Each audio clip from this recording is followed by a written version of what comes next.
ओम नमः सदेभ्यः।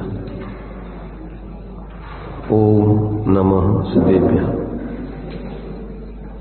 ओम नमः सदेभ्यः। मंगलम भगवान वीरो मंगलम गौतम मुनि मंगलम कुंद कुंदान्यो जैन धर्मोस्तु मंगलम सर्वमंगल मांगल्यम सर्वकल्याणकारकम प्रधानम सर्वधर्माणां जैनं जयतु शासनं जैनं जयतु शासनं वंदितु सर्वसिद्धे ध्रुवमचलमनोभवंगतिं पत्ये मोच्चामि समय पाहुर मृणमूसुदिकेवलीवनिदम् नमः समय साराय स्वानुभूत्या च भासते चित्स्वभावाय सर्वभावान्तरचिदे।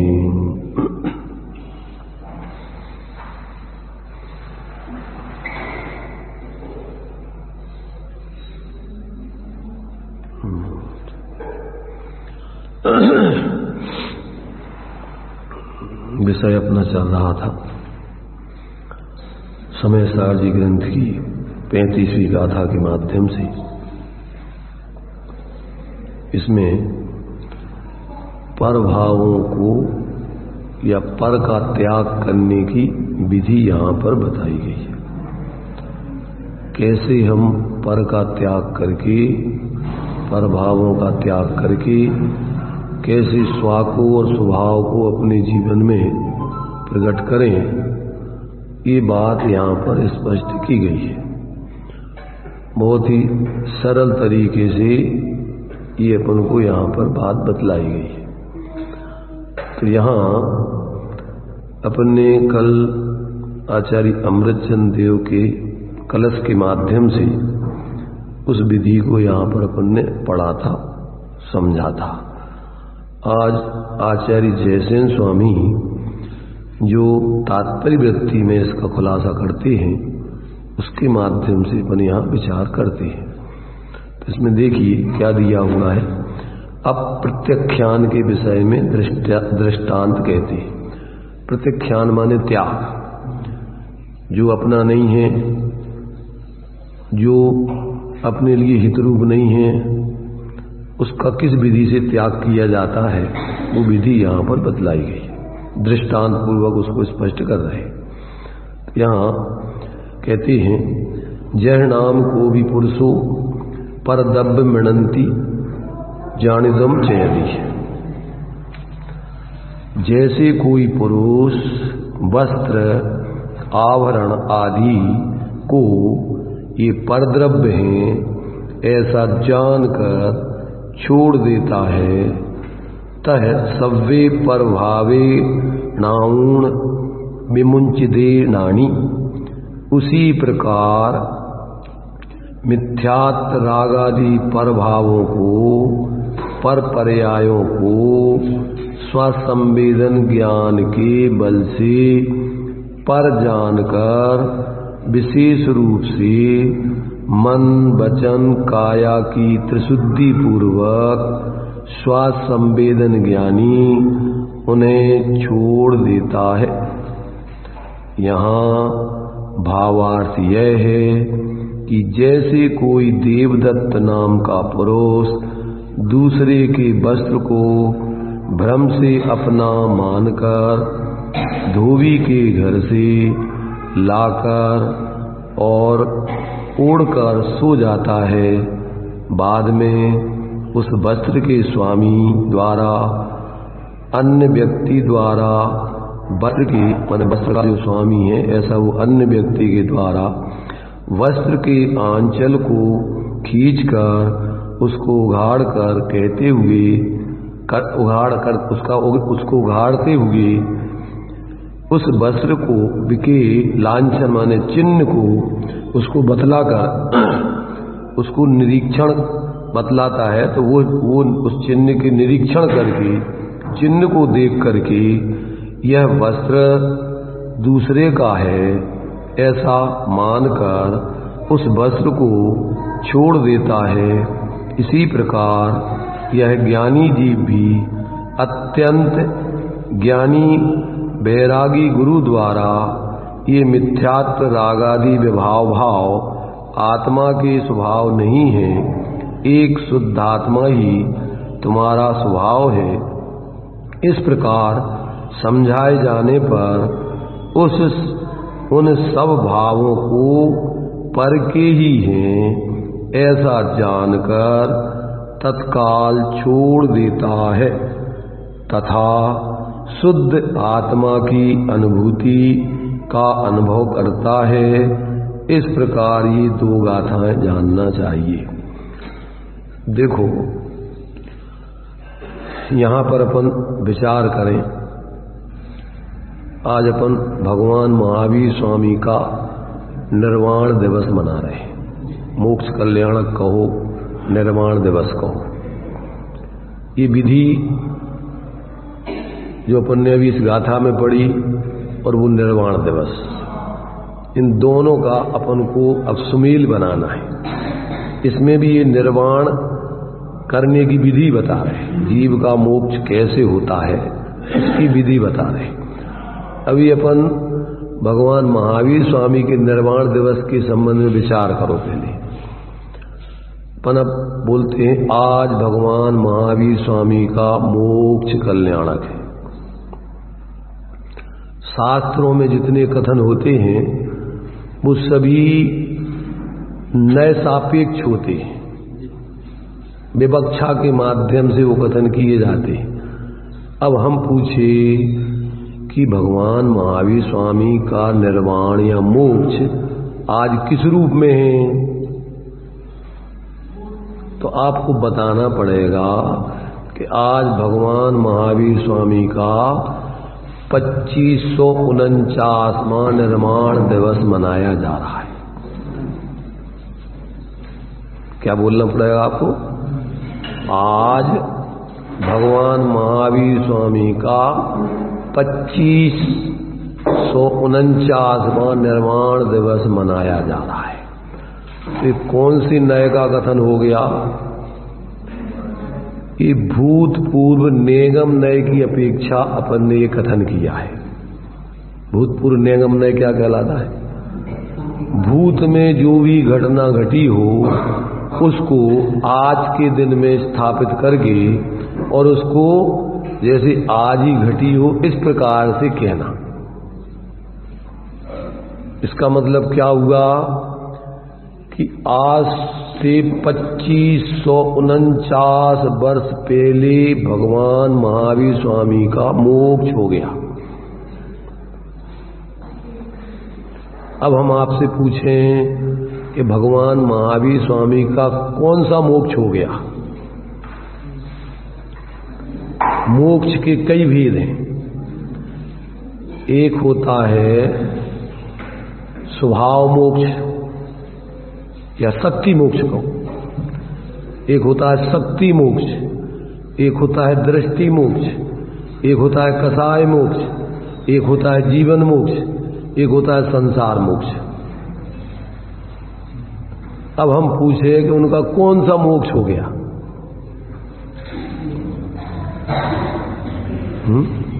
अब आप यदि उस माने उन शब्दों के अर्थ को नहीं समझोगे तो आप नहीं कह सकते कि क्या ये 5 प्रकार का मोक्ष हमने तो समझे नहीं, सुना ही नहीं। तुमने सुना नहीं परंतु होता है, ये वस्तु का स्वरूप है। तुम्हें सोचा नहीं तो सोचना चाहिए, समझा नहीं तो समझना चाहिए, और फिर समझ करके आपको फिर ये वास्तव में इस रूप में मनाया। और उसका प्रयोजन क्या है मनाने का? आपने क्यों मनाया भगवान महावीर स्वामी का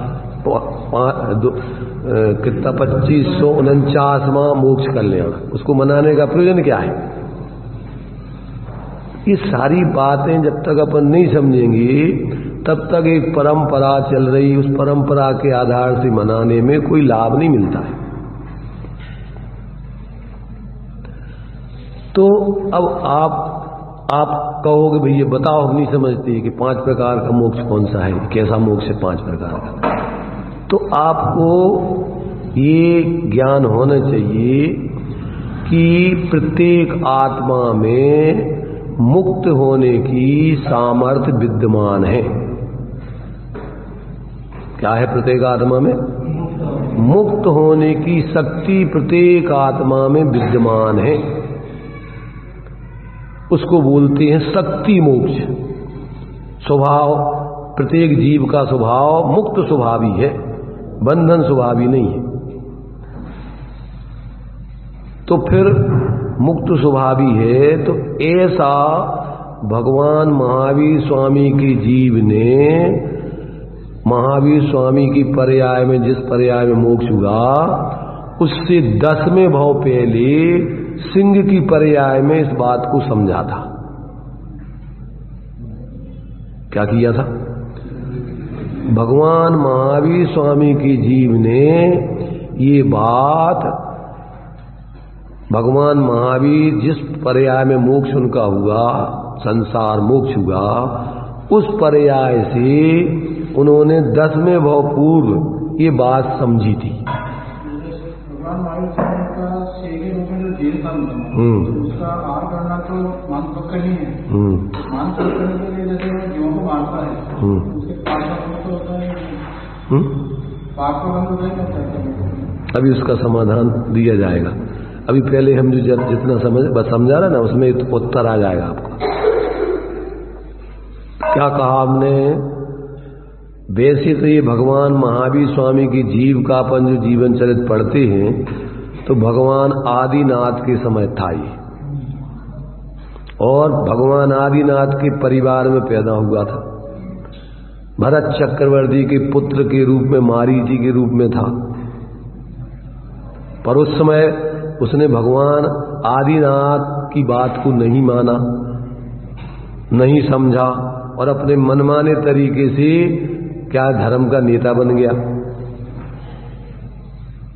और यदवा तदवा धर्म के नाम पर प्रवृत्ति की, लोगों को यदवा तदवा धर्म के बारे में जानकारी दी और लोगों को भी धर्म से विपरीत उपदेश दिया। तो उस पर्याय से वो अब आत्म शांति के मार्ग में तो चला ही नहीं, विपरीत मार्ग में चला। तो विपरीत मार्ग में चलते हुए थोड़े पुण्य से वो स्वर्ग आदि भी गया, फिर मनुष्य आदि बना, फिर ऐसे करते करते वो तीव्र पाप करने लगा। तो फिर मर कर के वो 2000 सागर की आयु 30 पर्याय में रहने की होती है। फिर वो जब उसने अपना आत्म कल्याण का सही मार्ग नहीं अपनाया और गलत मार्ग से प्रवृत्ति करता रहा और तीव्र कसाय आदि करने लगा, तो फिर वो क्रम से मर करके और निगुत चला गया। वहां मरता रहा, जन्म मरण करता रहा, फिर वहां से निकल के एक इंद्रिय आदि पर्याय, अकौआ आदि की पर्यायों को धारण किया। ऐसे बहुत सारे भाव धारण करते करते करते करते भटकते भटकते वो अंतिम स्थिति जो उसकी मरण करके, और फिर जब वो सिंह की पर्याय में था उस समय उसने 2 चारण रिद्धिधारी मुनिराजों के मुख से उपदेश सुना, और उपदेश सुनने के बाद उसने उस समय वो बात, पूर्व में भी बीच में वो कई बार उसने उपदेश आदि तो सुना, यदवा तदवा प्रवृत्ति की, बीच में वो त्रिपुष्ट नारायण आदि भी बना, माने ये सब चीजें उसकी हुई जीवन में। परंतु बाद में जब उसने इस सत्य के उपदेश को सुना, समझा और समझ करके उसको ये बात समझ में आ गई कि हम वास्तव में जीव हैं और हमारे अंदर ऐसे मुक्त स्वभाव होने की सामर्थ्य विद्यमान है, तो उसने जो उस सिंह की पर्याय में अपने को शेर मान करके और फिर जो मांस भक्षण आदि कर रहा था, हिरण को फाड़ के खा रहा था, उसी समय उसको ये बात समझ में आ गई कि सारे जीव अपने समान हैं और ये अपना जो इस प्रकार का भाव है, निर्दयता का भाव, दूसरे जीवों को मार करके खाने का भाव, ये तो अत्यंत पाप का भाव है। तो उसको निंदा करा अंदर से हुई और उसी समय से उसने अपने अंदर में प्रतिज्ञा कर ली कि अब हम किसी जीव को मारेंगे नहीं, खाएंगे नहीं, सताएंगे नहीं। हमारे समान सब जीव हैं, अब उनके साथ भी हम आत्मीय व्यवहार करेंगे। वहां से उसको ये दृष्टि प्राप्त हुई, अपने मुक्त स्वभाव की दृष्टि उसको सिंह की पर्याय में मिली और वहां से उसने मोक्ष पूर्ण मुक्त होने की प्रतिज्ञा कर ली अंदर में श्रद्धा के अब अपन को भी पूर्ण मोह रहित दशा को प्राप्त करना है। और वहां से उसने साधना की, सिंह की पर्याय में सभी मांस आदि खाना छोड़ दिया और अंत में समाधि मरण करके स्वर्ग गया। फिर वहां से मनुष्य बना, फिर साधना करता रहा, पूरी साधना नहीं हुई तो तब तक वो जो है 10 भाव तक मनुष्य और देव, मनुष्य और देव, मनुष्य और देव। फिर वहां से स्वर्ग से आकर के वो बीच में उसने तीर्थंकर आदि बनने की भावना, 16 कर्ण भावनाएं आदि भाई और 16 कर्ण भावनाएं आदि भा करके और फिर वो तीर्थंकर प्रकृति का उसने बंद किया और वहां से फिर वो स्वर्ग गया। वहां से आकर के वो क्या है, राजा कौन, सिद्धार्थ रानी त्रिशला के गर्भ में आकर के और उसका जन्म हुआ। और फिर वो जो है उसके देवों के द्वारा जो उत्सव मनाए जाते हैं, तीर्थंकरों के पंचकल्याणक के उत्सव मनाए गए, उसके गर्भ के 6 महीना पहले नगरी की रचना आदि करके देवों द्वारा बढ़िया उसकी ये सब व्यवस्थाएं बनाई गई। बाद में वो गर्भ कल्याणक मनाया गया, जन्म कल्याणक मनाया गया, फिर केवल ज्ञान कल्याणक मनाया गया, दीक्षा कल्याणक मनाया गया, केवल कल्याणक मनाया गया। ये सब उसके जो है उस स्थिति में हुई। तो जिस समय उसके लिए आत्मबोध हो गया उस समय अपना मुक्त स्वरूप, मेरा स्वभाव ऐसा मुक्त स्वरूप रहने का है, ये मोह राग द्वेष आदि करने का, संसार में भटकने का नहीं है।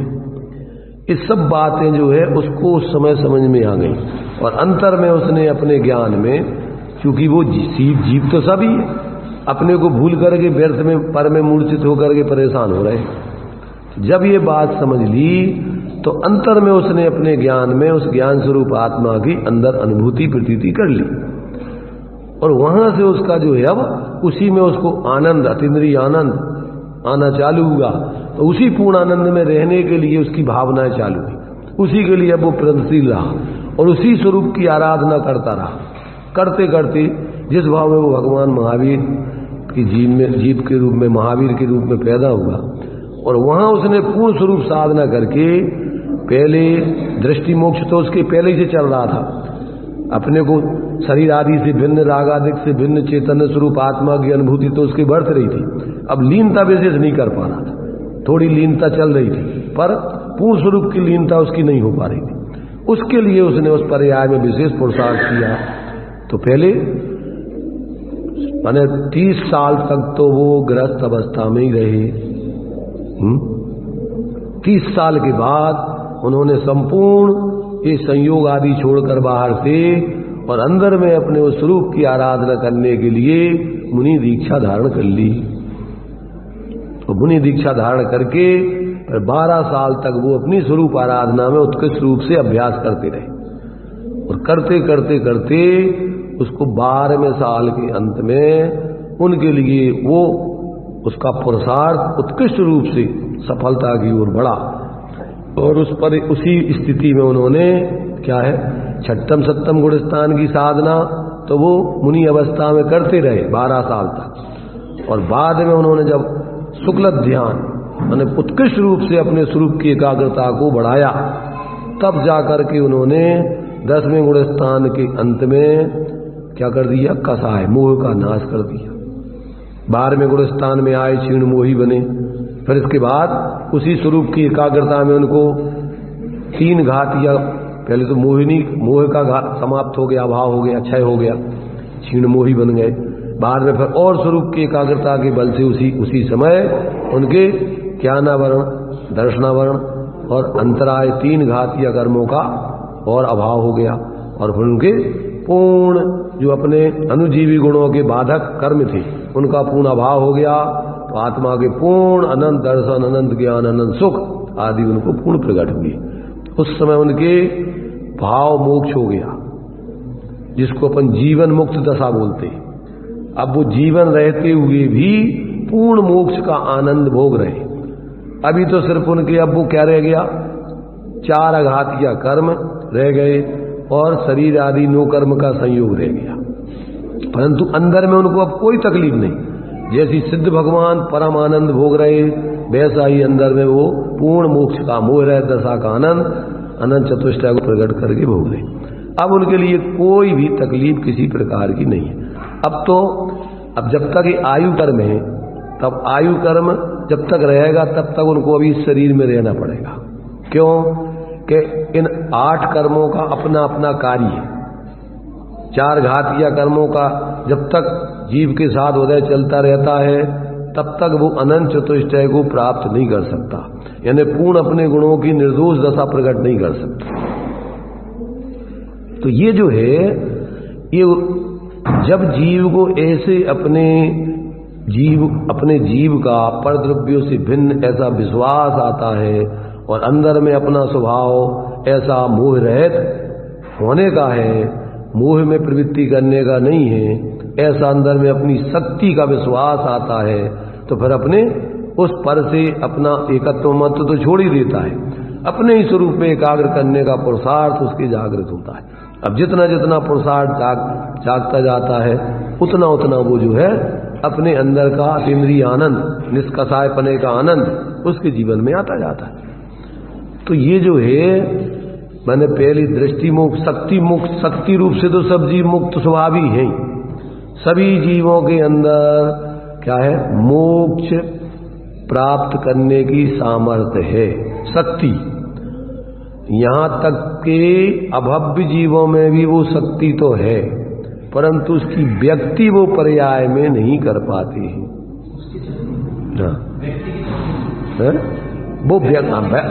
वो पर्याय में उसको व्यक्त करने का उसका पुरुषार्थ उस तरीके का नहीं कर सकते।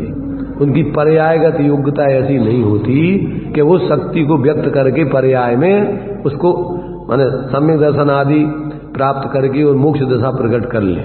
तो शक्ति तो सब में, पर उसकी व्यक्ति कोई जीव कर पाते हैं, कोई नहीं कर पाते। और जो कर लेते हैं उसकी व्यक्ति, उनके जीवन में जो आत्मिक आनंद है, धर्म का जो जिसको वास्तविक धर्म बोलते हैं, उस धर्म के आनंद को वो भोगते हैं। तो ये जो है, एक शक्ति मोक्ष, एक दृष्टि मोक्ष, एक कसाय मोक्ष, एक जीवन मोक्ष और एक संसार मोक्ष।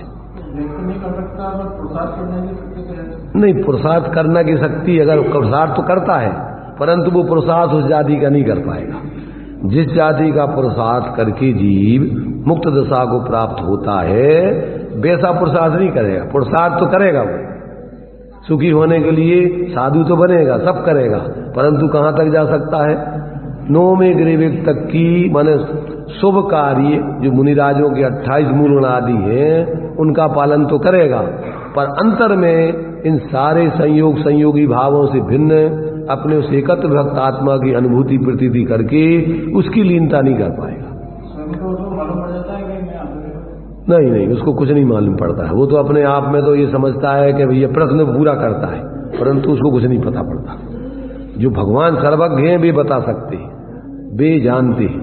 इसलिए ऐसा जब तक जीव के लिए अपने स्वरूप का बोध नहीं होता है, अपनी शक्ति सामर्थ्य की अंदर में प्रतीति नहीं आती और उस संबंधी वो पुरुषार्थ नहीं करता, तब तक वो जीव बाहर में कुछ भी करता रहे अपने तरीके से। वही महावीर स्वामी का जीव पहले अनादिकाल से भटक ही रहा था।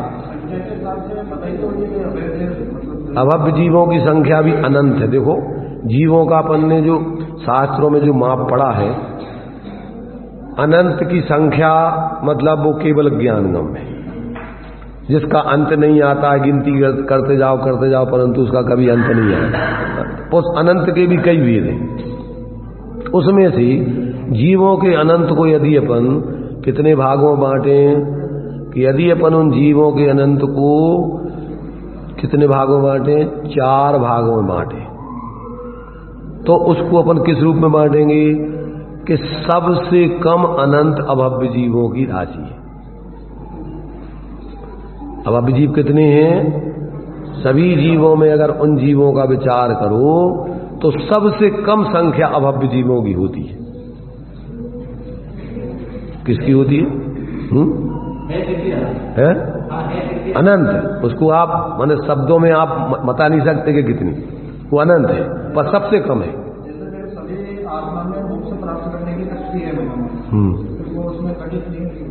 भाई घटित क्यों नहीं होती? होती है ना घटित। तो शक्ति अलग चीज है, व्यक्ति अलग चीज है।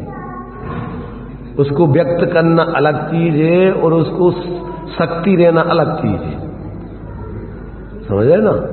तो वो शक्ति के रूप में ही रहेगी, व्यक्ति रूप में वो कभी प्रकट माने उसके लिए अपन जो है क्या है, तो उसको मुक्त स्वभावी शक्ति सामर्थ्य है, पर मुक्त उस शक्ति की व्यक्ति नहीं कर पाएंगे। देखो जीवत्वपना, देखो जीव के पारिणामिक भाव 3 बतलाए, जीवत्व, भव्यत, अभव्यत। जीवत्वपना जो है वो स्वभाव से सभी जीव चैतन्य स्वरूपी है। कैसे हैं वो सब जीव?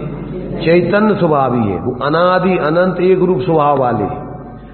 अब पर्याय की दृष्टि से उनके फिर अपन ने भव्य अभव्य के 2 भेद कर दिए। जो जीव अपने उस जीवत रूप सामर्थ्य का अंदर में अनुभव करके उसमें स्थिर होकर पर्याय में क्या है उस शक्ति की व्यक्ति करके सुखी हो जाएंगे पूर्ण, वे कहलाते हैं भव्य जीव। और जो पर्याय में इस प्रकार की जिनमें सामर्थ्य नहीं है वे कहलाते हैं अभव्य जीव। इसमें कर्म सिद्धांत से काम नहीं करता, मतलब एक कौन से कर्म का वही बात, इनको पारिणामिक भावों में लिया है। पारिणामिक भाव की जो परिभाषा दी है जिसमें कर्म की कोई अपेक्षा नहीं आती, वो उनकी स्वयं की पर्यायगत योग्यता ही है। जो जीवत्वपने रूप सामर्थ्य है वो भी उनकी स्वाभाविक सामर्थ्य है, और जो पर्याय में उनकी अभव्यपने की सामर्थ्य है वो भी उनकी स्वाभाविक ही है, वो किसी कर्म के कारण नहीं होती। तो भव्य हैं वो भी उनकी स्वाभाविक पर्यायगत योग्यता है, अभव्य हैं वो भी उनकी पर्यायगत स्वाभाविक योग्यता है, वो किसी कर्मों के निमित्त से नहीं, इसलिए उनको पारिणामिक भाव बोला है। पारिणामिक माने जिसमें कर्मों के उदय, उपसम, क्षय उपसम कोई अपेक्षा नहीं आती, वो कहलाती पारिणामिक। तो ये उनकी पर्यायगत योग्यता ऐसी है। द्रव्यगत योग्यता में सब जीव एक समान है, उनमें कोई अंतर नहीं। ये पर्यायगत योग्यता ऐसी कि उनमें वो उस अपने स्वभाव की व्यक्ति नहीं कर पाएंगे पर्याय। तो अब सबसे कम जीव है अभव्य जीव, उनकी संख्या कितनी है? अनंत है, सबसे कम है। पर दूसरे नंबर आते हैं सिद्ध जीव। कितने कौन आते हैं दूसरे नंबर? सिद्ध जीव। कितने हैं वो? उन अभव्यों से भी अनंत गुण है, और वो कितने हैं? अनंत। सब अनंत हैं। अनंत के भेद से तो अनंत भेद होते, परंतु अपन अभी मुख्य रूप से जीवों की अनंतता को समझ रहे हैं। तो ये जीवों की अनंतता में सबसे पहले अभव्य अनंत, फिर उनसे ज्यादा सिद्ध जीव अनंत, फिर उनसे ज्यादा भव्य जीव अनंत। कौन जीव? भव्य जीव अनंत। और फिर उनसे ज्यादा दूरानुदूर भव्य जीव, और उनसे ज्यादा अनंत। 4 प्रकार के जीव अनंत हो गए। कौन कौन से? अभव्य जीव अनंत, उनसे ज्यादा अनंत सिद्ध जीव अनंत, उनसे ज्यादा अनंत भव्य जीव अनंत, और उनसे ज्यादा दूरानुदूर भव्य जीव अनंत है। दूरानुदूर, दूरानुदूर का मतलब होता है अभव्य समान भव्य। दूसरा नाम उनका क्या है? अभव्य समान भव्य। वो जीव सबसे ज्यादा हैं, और वो जीव भी कभी मोक्ष नहीं जा पाएंगे। कुछ नहीं, रस प्राप्त करें तो मोक्ष ही चले जाएंगे। नहीं, उनको निमित्त ही नहीं मिलेंगे। उन जीवों को आत्म कल्याण करने का कभी निमित्त ही नहीं मिलेगा। ऐसा कहें कि वो कभी निगोज से निकलेंगे ही नहीं।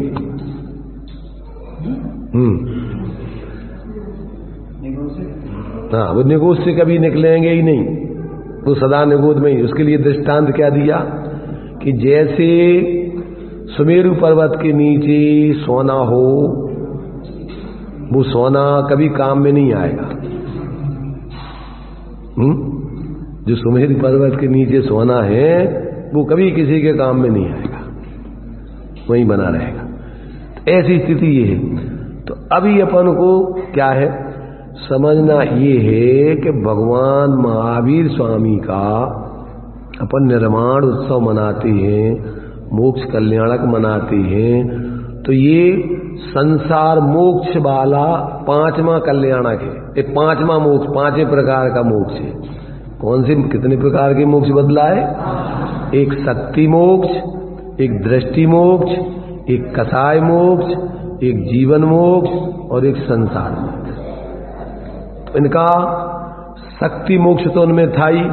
उन्होंने दृष्टि मोक्ष सिंह की पर्याय में प्राप्त किया, फिर उन्होंने कसाय मोक्ष इस पर्याय में जब वो सिद्ध बनने वाले थे तो 12वें गुणस्थान में प्राप्त किया, और जीवन मुक्त 13वें गुणस्थान में प्राप्त किया, और फिर संसार मुक्त दशा।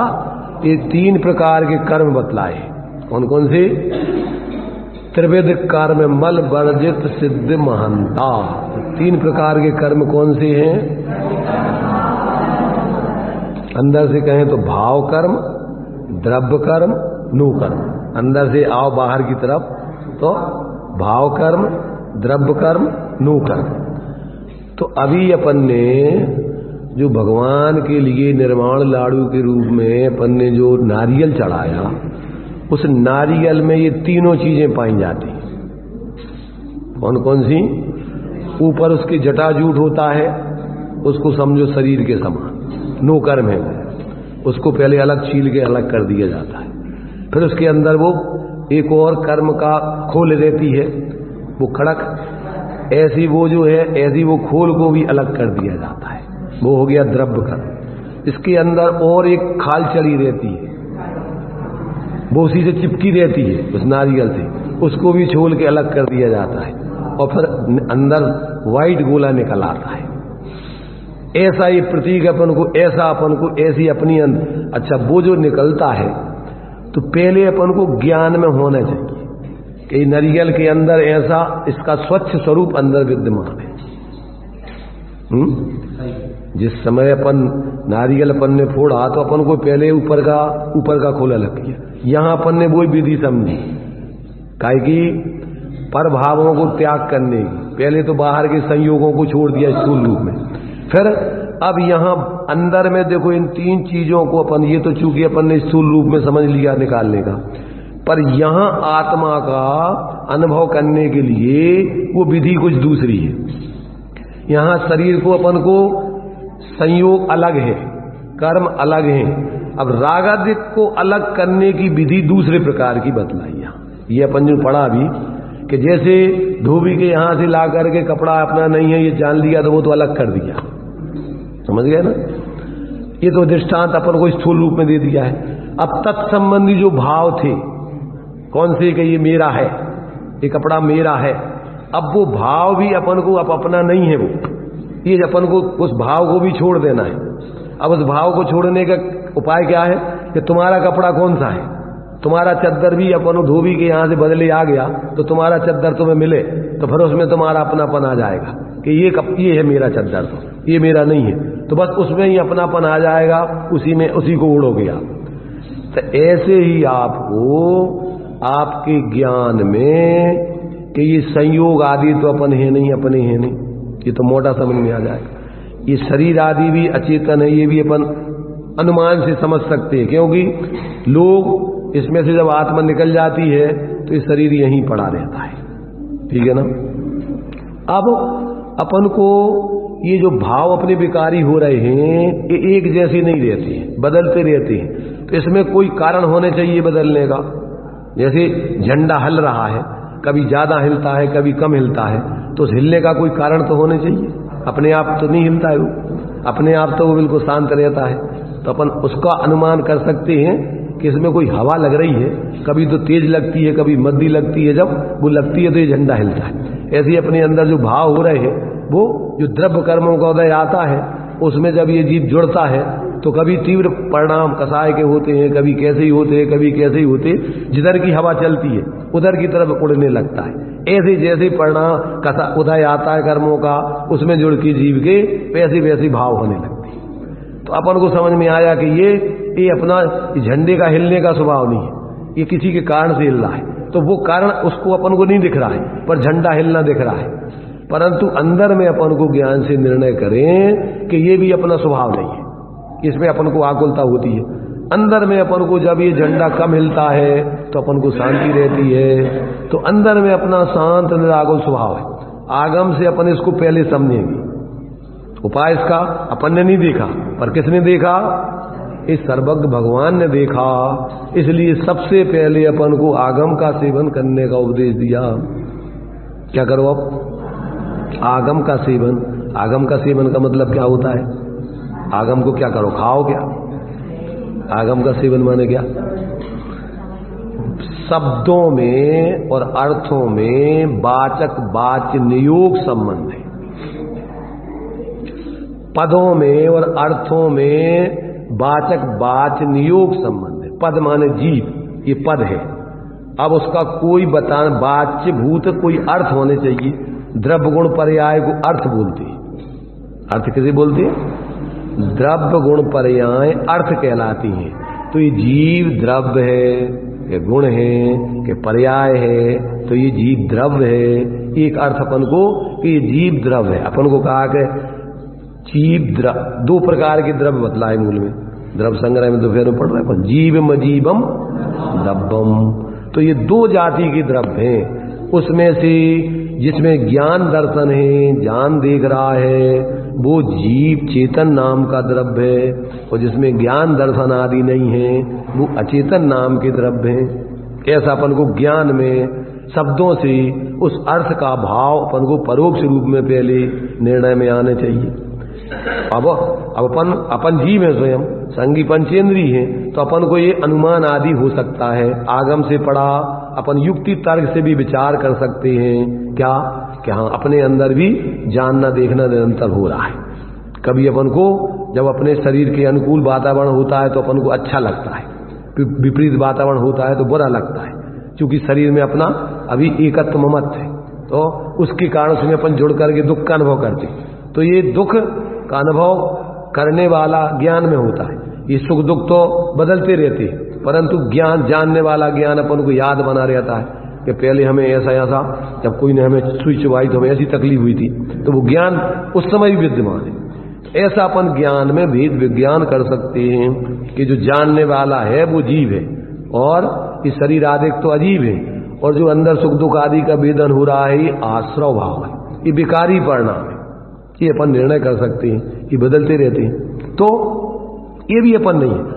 ये जानपना जिसमें से हो रहा, जहां से आ रहा है, वो जानपना अपन को निरंतर चल रहा है। तो वो जो कोई निरंतर चीज होने चाहिए कि जिसमें से वो ज्ञान ज्ञान ज्ञान ज्ञान निरंतर होता रहता। ऐसा अपन ज्ञान में अपने उस ज्ञान स्वरूप आत्मा का निर्णय कर सकते हैं। कैसे? ले परम पेनी सुबुध छेनी डार अंतर भेदिया वर्णादि अरु रागादि ते निज भाव को न्यारा किया। तो निज माही निज के हित निज कर आपको आपे गहो। ये अपने ज्ञान में ये सब हो सकता है। ये ज्ञान में ऐसा सामर्थ्य है कि जो अपने से भिन्न है उनको पर जान सकते हो, और जो अपना स्वरूप है उसको ज्ञान में निर्णय करके और अभेद होकर के उसका ये दिया ना अपन को। देखो काय के बल से इनका त्याग किया गया है। ये देखिए अपन ने अभी पढ़ा कि जैसे कोई पुरुष वस्त्र आभरण आदि को ये परद्रव्य हैं ऐसा जानकर छोड़ देता है, उसी प्रकार मिथ्यात्व राग आदि ये पर के निमित्त से होने वाले भाव है, इसलिए उनको पर भाव का है। जैसे मान लीजिए अपन ने चादर छोड़ दी तो अभी चादर अपन उस चादर में ये मेरा है ऐसा भाव चल रहा था, तो वो पर के निमित्त से होने वाला भाव ये मोह का भाव है। अब अपन ने जब पर द्रव्य का त्याग कर दिया तो अपन को उस संबंधी भाव भी नहीं होने चाहिए, समझ रहे ना। पर द्रव्य की ग्रहण करने का, अपना मानने का ये भाव, ये पर भाव कहलाते। और जब अपन इसको कि ये अपने नहीं है तो अब उस संबंधी भाव काहे को होगा। जब अपन ने मान लिया कि जैसे उसने माना था कि ये कपड़ा मेरा है, तो वो अब उसको मोह करके उसको अपने काम में लेता था, तो उसमें मोह रखता था। अब समझ लिया कि ये मेरा नहीं है, अब क्या करेगा वो, अब उसमें अपनापन करेगा ही नहीं, उसको उड़ेगा ही नहीं। ऐसे ही अब अपना कौन सा है, अपना कपड़ा उसने परख लिया और उस कपड़े में अपनापन करेगा, उसको उसमें मोह करेगा। ऐसे ही अपना आत्मा, अपन ने समझ लिया कि अपना तो ये है और अपना ये नहीं है, अब अपने को ही अपना जानोगे, मानोगे, उसी का अनुभव करोगे, उसी को उड़ के माने उसी में लीन होकर उसका अनुभव करो, तो क्या होगा कि ये तुम्हारे जीवन में धर्म प्राप्त होगा। तो ये इसलिए यहां कह दिया कि ऐसा परभावों को पर जानकर छोड़ के, काय के बल से, स्वासंवेदन ज्ञान के बल से पर जानकर विशेष रूप से मन वचन काया की त्रिशुद्धि पूर्वक, त्रिशुद्धि माने उनमें प्रवृत्ति ना करके, उनकी शुद्धि कैसी है कि उनको प्रवृत्ति माने उसमें अपने उपयोग को मत जोड़ो, तो वे अपने आप में शुद्ध रहेंगे, स्थिर रहेंगे, शांत रहेंगे, उनमें चंचलता पैदा नहीं होगी। तो क्या करता है फिर कि ये त्रिशुद्धि पूर्वक, मन वचन काया की त्रिशुद्धि पूर्वक स्वसंवेदन ज्ञानी उन्हें छोड़ देता है। अब भावार्थ में क्या दिया, जैसे कोई देवदत्त नाम का पुरुष दूसरे के वस्त्र को भ्रम से अपना मानकर धोबी के घर से लाकर और ओढ़कर सो जाता है, बाद में वस्त्र के स्वामी अन्य व्यक्ति द्वारा वस्त्र के आंचल को खींचकर उसे उघाड़ कर कहता है कि वस्त्र मेरा है, तुम्हारा नहीं है, लक्षण बताता है। तो उस लक्षण यानी चिन्हों को वो निरीक्षण करके, चिन्ह को देखकर निश्चित कर लेता है कि यह वस्त्र वास्तव में दूसरे का ही है, ऐसा जानकर मानकर उस वस्त्र को छोड़ देता है। आता समझ में कि नहीं? कितनी सरल विधि बता रहे तुम्हें दृष्टांत देकर के। दृष्टांत इसलिए दिया जाता है कि तुम्हारे अनुभव की चीज है, और समझना है अपन को जो अनुभव में नहीं है उसको, उस सिद्धांत को आपको समझाना है, अकेले दृष्टांत को नहीं समझाना है। दृष्टांत तो सिद्धांत समझाने के लिए दिया जा रहा है, पर तुम अगर दृष्टांत तो कोई सिद्धांत मान लो तो अब तस्य देशना नास्ति, उस व्यक्ति को अपना प्रयोजन सिद्ध नहीं हो सकता था। उपदेश का पात्र नहीं है वो चीज कि जो तुम्हारे लिए दृष्टांत दिया था सिद्धांत समझाने के लिए, और तुमने उस दृष्टांत को सिद्धांत मान लिया। दृष्टांत क्या दिया? पुरुषार्थ सिद्धि उपाय में जैसे किसी ने शेर नहीं देखा था, उस शेर को समझाने के लिए बिलाव का दृष्टांत दिया, और उसने बिलाव को ही शेर मान लिया, तो अब उसको सच्चा शेर देख पाएगा कि नहीं कभी?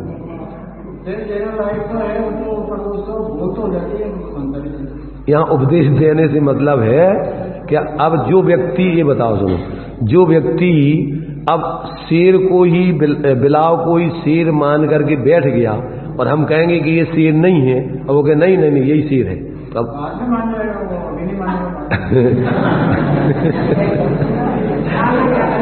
चलो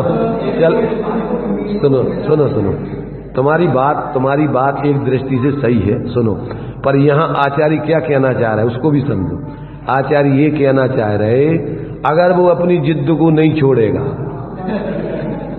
आचार्य किसको कह रहे है कि वो देशना का पात्र नहीं है, कि जो व्यक्ति अपनी हट पर ही जमा रहा है, हटाग्रही दुराग्रही व्यक्ति उपदेश का पात्र नहीं होता है। ये उसकी बात कर रहे हैं, किसकी? कि जो अपनी बात पर डटाई रहे, हटे ही नहीं उससे, तो अब ऐसा व्यक्ति उपदेश का पात्र कब तक दोगे तुम उपदेश? तो उसकी बात कर रहे हैं कि जो जीव क्या है, दृष्टांत को ही सिद्धांत मानकर फिर उसको छोड़ता नहीं है, समझाने पर भी नहीं, यही शेर है वो, तो अब उसको कोई उपदेश का पात्र नहीं रहा। कब तक देंगे अब आचार्य उसको उपदेश कि भैया तू जान, तेरा काम जान, तुझे यही शेर मानना तो मानता रहे, तो अब वो सत्य से को जानकारी करने का या उसको देखने का अधिकारी नहीं रहा। तो दृष्टांत से अपने अंदर में हम ज्ञान लक्षण से लक्षित, ये परद्रव्य तो अपने है ही नहीं, शरीर आदि संयोग ये भी अपने नहीं, और उसके जो विकारी परिणामों में निमित्त है वो कर्म भी अपने नहीं, और उन विकारी कर्मों के निमित्त से जो विकारी परिणाम होते वो भी अपना स्वरूप नहीं। अब अपना क्या है? तो अंदर में जो अपन को ज्ञान जहां से पैदा हो रहा है, जिसमें से निरंतर ज्ञान आ रहा है, ऐसे उस ज्ञान को जहां से ज्ञान आ रहा है उस स्थान में, उस आश्रय में एकाग्र कर दो, तो तुम्हें अपनी आत्मा की अनुभूति हो जाएगी।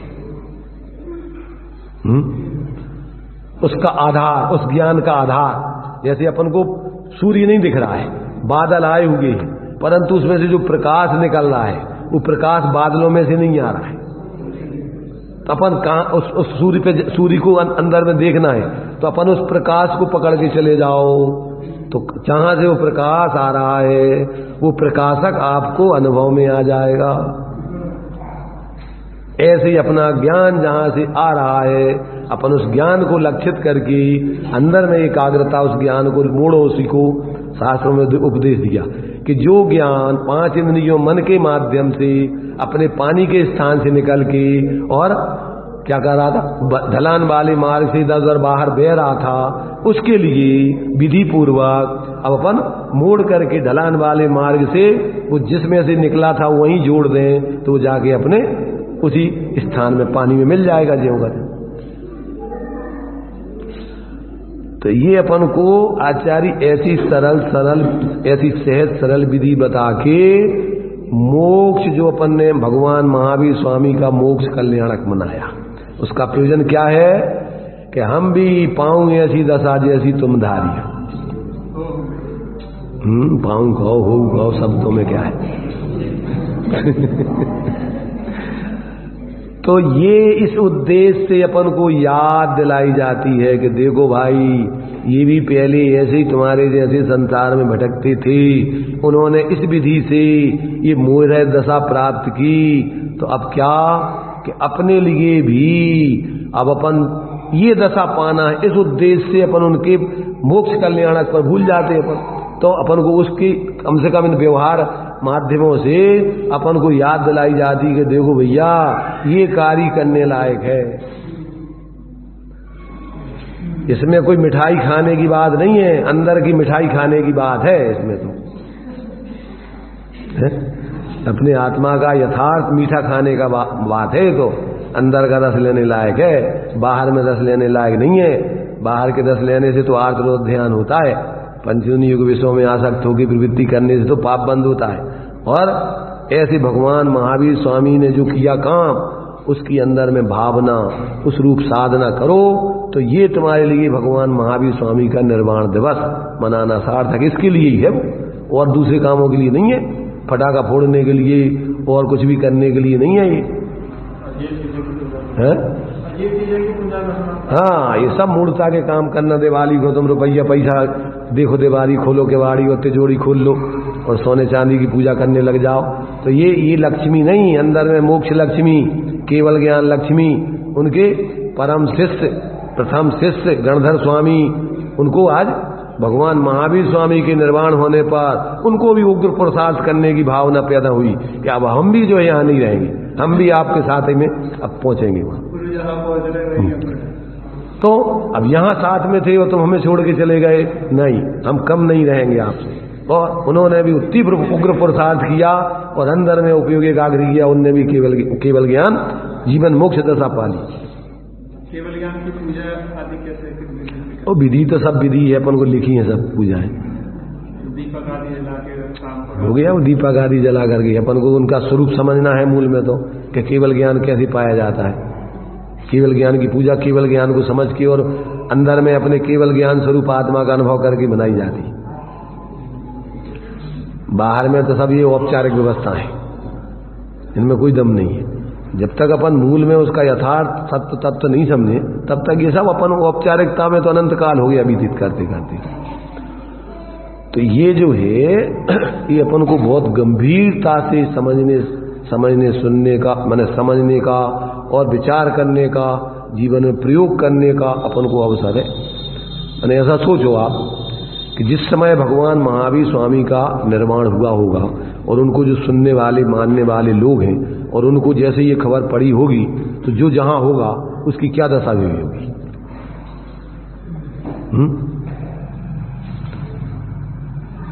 कैसी अब उन्हीं का विचार, अरे देखो, और पूरा उनके जीवन संबंधी चिंतन चलता है। कोई खत्म हो जाए तो फिर अपन क्या करते हैं, उसी का पूरा चिंतन मनन करते रहते हैं। वो ऐसे थे, कितने अच्छे थे, ऐसे थे, वो पूरा का पूरा उसी संबंधी विचार चलते रहते, उसके अलावा और कुछ नहीं। क्या करते हैं बताओ। जिस समय किसी का निर्माण हो जाए, जैसे मान लीजिए कोई अच्छा व्यक्ति चला जाए अपने बीच से, तो अपन फिर उस समय जिसने सुना, जो जिनका उससे लगाव था, वो क्या करेगा, उन्हीं के बारे में पूरा सोचेगा। अरे यार कितना अपन देखो उनके सानिध्य में क्या क्या अपन कैसा करते थे, क्या करते थे, कितना बढ़िया जीवन जीते थे, और अपन को उनसे बस उन्हीं संबंधी विचार चलेंगे। और वही उसी जीवन को जीने के लिए अपन अब सोचेंगे कि अपन भी ऐसे ही जीवन जिएंगे। तब तो उस वास्तव में उनका निर्वाण उत्सव मनाना हुआ। नहीं था बेग से वो हो गए मोक्ष देते रहे अपन, उनको मोक्ष भेज करके और अपने बस लग गए काम। इसलिए ये सब अपन को कोई नाटकी, जितने धार्मिक पर्व होते हैं वे तुम्हें स्वास्थ्य से जुड़ने की प्रेरणा देते हैं। जो धार्मिक पर्व कहते ही उसे कि जो तुम्हारे लिए उस धर्म साधना करने की प्रेरणा देवे। उनके पांचों कल्याण उनके नाम है कल्याण मार्ग की प्रेरणा लगती है उनके, जो भी बना रहे आप कि ऐसी दशा अपन भी यही कार्य करें, तब तो वो कल्याणक मनाना है। और नहीं था अपन अपने हिसाब से उसकी कल्पनाएं करके मोह से कुछ भी करते रहो और उनका जो कार्य किया वो उसकी अपन को प्रेरणा ही नहीं मिले और उस संबंधी पुरुषार्थ जागे ही नहीं जीवन में, तो कोई मतलब नहीं है उसका। हाँ, वो कपूर जैसा उड़ जाता है, वो तो परम औदारिक शरीर होता है, वो अलग अलग उसमें मान्यताएं रहती है। हाँ, देव मतलब देवों के द्वारा, जैसे मान लीजिए अग्नि कुमार जाति के देव संस्कार कर देते, कभी जो भी उसकी स्थिति बनती है वो प्राकृतिक स्थिति बनती है उनकी, माने परम औदारिक शरीर है वैसे तो। अब उसके लिए तो क्या है कि वो एक स्वाभाविक दशा उसकी हो जाती है, मोक्ष जाने के बाद उनकी जो स्वाभाविक दशा होना है वो हो जाती है शरीर की पुद्गल की। अब उसमें कोई ज्यादा महत्वपूर्ण नहीं है वो, पर महत्वपूर्ण है कि हम कैसे अपने जीवन में जो आज तक अपन ने नहीं किया, अपने स्वरूप को भूल के पर में मूर्छित होकर जी रहे, तो अब पर की एकत्व ममत्व बुद्धि छोड़ के अपने स्वरूप का एकत्व ममत्व करके उसका अनुभव करके वो कैसे धर्मात्मा बने सच्चे। अपन को मूल तो प्रेरणा ये मिलना चाहिए और वो कार्य अपन कर सकते हैं। संगी पंचेंद्रीय जीव है, अपने ज्ञान में अंदर में ग्रहण करना है, बाहर से कुछ लेना देना नहीं है। तो ये तो सब बाहर से निर्वृत्ति और स्वरूप प्रवृत्ति, धर्म तो इतना ही है। 5 समिति और 3 गुप्ती में इतना ही धर्म बताया है कि बाहर से निर्वृत्ति और स्वरूप प्रवृत्ति, अथवा बाहर प्रवृत्ति करना है तो सावधानी, अपने को भूल करके नहीं करो, अपने को जागृत रह करके करो, और अगर जरूरत नहीं हो तो करो ही मत, बस अपने निर्वृत्त रहो। तो ये जो है अपन को ये गाथा भी अपन को वही निर्वाण यानी अपने को मुक्त होने की प्रेरणा दे रही। और आज अपन ने निर्वाण दिवस भी, और जो अपन ने गोला चढ़ाया है वो भी उसी का प्रतीक है। काय का प्रतीक है? द्रव्य कर्म भाव कर्म नो कर्म से रहित तुम्हारा जो ऐसा बिल्कुल वाइट स्वरूप है, चैतन्य स्वरूप है, निर्दोष स्वरूप है, उस स्वरूप को ही प्रकट करो। इसके अलावा और कोई वो है, अब अपन को सिर्फ अंदर में प्रकट करने की विधि, अंदर में उस गोले के अंदर यानी इन तीनों से भिन्न अंदर उसका स्वच्छ स्वभाव है, ये तो आपको पहले ज्ञान में आने चाहिए। जब भाई आप बाहर से विधि करके और उसके स्वभाव को प्रकट कर पाओगे। तो ये निर्वाण जो अपन ने जो गोला चढ़ाया वो इसी का प्रतीक है। और बाकी और चीजें ये तो सिंबल समझने के लिए प्रतीक होते हैं, जिसमें हिंसा आदि हो ऐसे तो चीजें नहीं करनी चाहिए। क्योंकि पूजन में भी अपन गेहूं वगैरह भी नहीं चढ़ाते, चावल चढ़ाते हैं जिसमें अपन को योनिभूत जीव वन जीवों को उत्पन्न करने की सामर्थ्य भी नहीं। अपन गेहूं क्यों नहीं चढ़ाते और चीजें क्यों नहीं चढ़ाते? क्योंकि उनमें अभी योनिभूत जीव माने गए, उनमें जीवों को पैदा करने की सामर्थ्य है। परंतु छिलका अलग कर दो चावल का, अब वो जीव उत्पन्न करने की सामर्थ्य नहीं है उसमें। इसलिए अपन बिल्कुल निर्दोष चीजों को भी इस प्रतीक के रूप में चढ़ा करके और अपन भगवान की अपना, चूंकि जो ऊपर की स्थिति वाले हैं उनको तो अवलंबन की जरूरत ही नहीं पड़ती, पर निचले वाले भूमिका वाले जीव है, बिना अवलंबन के उपयोग लगता नहीं है, तो कोई ना कोई माध्यम से अथवा कई उसके प्रयोजन है कि आप मंदिर के लिए निकले, हाथ में आप द्रव्य या चावल लिए हुए हैं, तो बीच में कोई रोकेगा नहीं, टोकेगा नहीं, और आप भी रुकोगे नहीं, भैया हम मंदिर जा रहे हैं। तो ये आपको, क्योंकि मोही जीव है, अब अपन निकले मंदिर को, कोई मिल गया, चर्चा में लग गया, काम में भूल ही गए, तो हाथ में अगर पुंज लेके निकलोगी तो अपन को कि भैया हम मंदिर जा रहे हैं, दूसरे भी समझेंगे कि मंदिर जा रहे हैं। यदि आप कपड़े मंदिर के पहन के आते हो तो लोग भी कहें भैया अभी मंदिर जा रहे हैं, अभी बोलो मत, तो आपको कोई डिस्टर्ब नहीं करेगा। निर्वृत्ति मार्ग भी इसीलिए है कि भैया इनने निर्वृत्ति ले ली, अब इनसे मत बोलो, कोई इनको झंझट मत, इनको डिस्टर्ब मत करो। आपने कहे भैया अब हम संसार से हमारा ज्यादा कोई संबंध, तो लोग भी नहीं कहेंगे और अपन को भी विकल्प नहीं आएगा।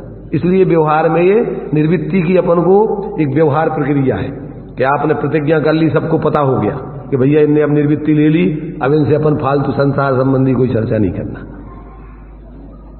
ये सब व्यवहार उस परमार्थ की सिद्धि में सहकारी कारण है, निमित्त आदि कारण है।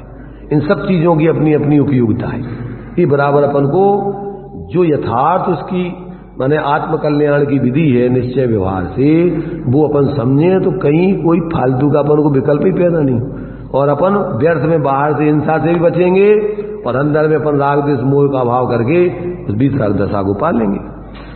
तो ऐसा जो है अपन को कि इस 35वीं गाथा का भी संदेश है, और आज का जो दिन है मोक्ष कल्याणक दिन, ये भी आपको यही प्रेरणा देने के लिए आया है। भगवान महावीर स्वामी का आज त्रिविध कर्म से रहित अवस्था उनकी प्राप्ति हो गई, संसार मुक्त हो गया, दृष्टि मोक्ष तो उनको सिंह की पर्याय में उन्होंने अपने स्वरूप का अंदर में भान कर लिया था।